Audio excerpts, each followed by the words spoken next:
kawan-kawan. Hari ini saya ingat saya nak cerita dekat adik saya, tapi adik saya dah nak tidur. So, saya cerita dekat kawan-kawan lah. Tajuk ni cerita pasal keluarga. Yeay! Dalam hati kita, kalau kita nak cita-cita jadi apa pun, tapi hati kita jangan sombong. Jangan sombong pada keluarga, jangan sombong pada ibu, guru-guru, jangan sombong pada kawan. Dan jangan kedekut. Kalau kita kedekut, kita langsung tak baca doa, kita langsung tidur semayang, Allah takkan terima apa cita-cita kita nak jadi. Allah akan tarik cita-cita tu. Dan orang yang sombong tu akan jadi pengemis.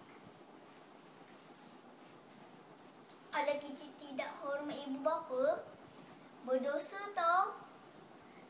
Pertama, ibu bapa amat menyayangi kita. Yang kedua, ibu bapa membuat apa-apa saja kepada kita. Ibu bapa memberi kita sekolah, ibu bapa memberi kita sedikit wang untuk kita guna apa-apa saja. Ibu bapa tu sayang sangat kita semua. Jadi kita jangan anayakan ibu bapa kita. Ibu bapa kita yang baca doa untuk kita supaya kita jadi budak pandai, jadi budak yang bijak, besar nanti